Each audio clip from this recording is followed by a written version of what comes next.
Hello, bachcho. Let's read the question. The question is saying which of the following statement are correct.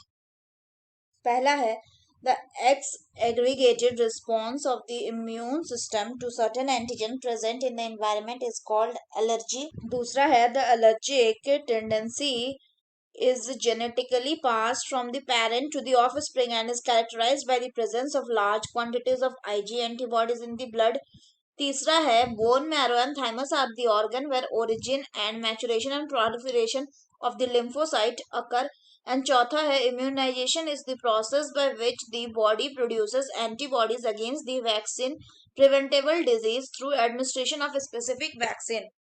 तो options given है 1 and 2, 2 and 4, सी में है 1, 3 and 4 and D में है all of these. तो आइए देखते हैं हम इसका की कंसेप्ट. तो अगर हम बात करें इसके की कंसेप्ट की तो इसका की कंसेप्ट हो जाएगा एलर्जीज. तो अगर हम बात करें एलर्जी की तो एलर्जी क्या है? ये एक एक्स एग्रेटेड रिस्पॉन्स होता है. किसका? It is an x एग्रेटेड response of the immune system towards certain antigen, towards certain antigen, जिसको क्या कहते हैं? इसी को कहते हैं एलर्जी. एलर्जी.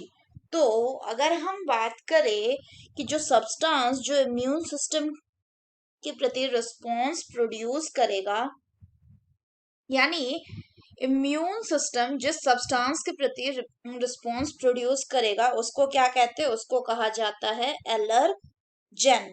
अगर हम बात करें तो एलर्जन के खिलाफ जो एंटीबॉडी प्रोड्यूस होगा वो एंटीबॉडी कौन सी होगी? वो एंटीबॉडी जनरली होती है आईजीई टाइप. जनरली होती है आईजीई टाइप. जो एलर्जन है इसमें कौन कौन सी चीजें एलर्जन की तरह काम कर सकते हैं?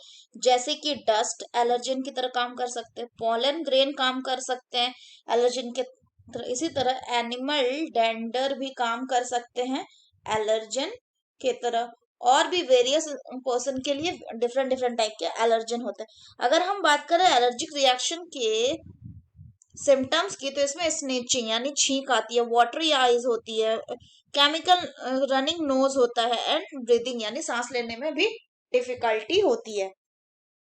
अगर हम बात करें कि जो एलर्जी कॉज होता है, सो ये कॉज क्यों होता है? So it is caused due to the release of chemicals, chemicals के रिलीज के कारण. अगर हम बात करें कि किन केमिकल्स के रिलीज के कारण, तो जैसे कि हिस्टामिन एंड सेरोटोनिन जैसे केमिकल्स के रिलीज के कारण क्या होता है? एलर्जी कॉज होती है.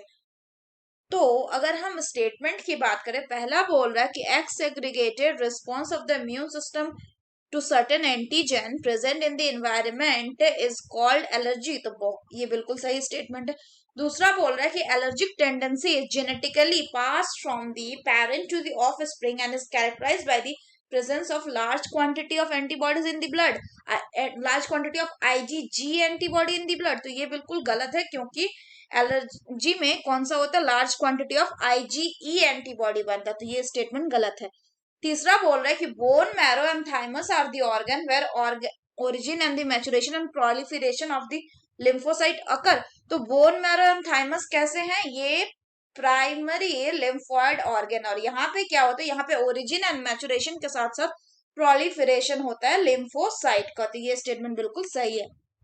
चौथा बोल रहा है कि इम्यूनाइजेशन प्रोसेस है bye which the body produces antibody against the vaccine preventable disease through administration of specific vaccine. ये स्टेटमेंट कैसा है? ये स्टेटमेंट भी बिल्कुल करेक्ट है क्योंकि इम्यूनाइजेशन में क्या करते हैं कि हम स्पेसिफिक वैक्सीन को क्या करते हैं? देते हैं पेशेंट को उस वैक्सीन के खिलाफ. यानी अगर बात करें स्पेसिफिक वैक्सीन की तो वैक्सीन क्या होते हैं? या तो ये इनएक्टिवेटेड या वीकेंड पैथोजन होते हैं या उनके प्रोटीन को होते हैं, उनको हम डालते हैं किसी भी पेशेंट के बॉडी में.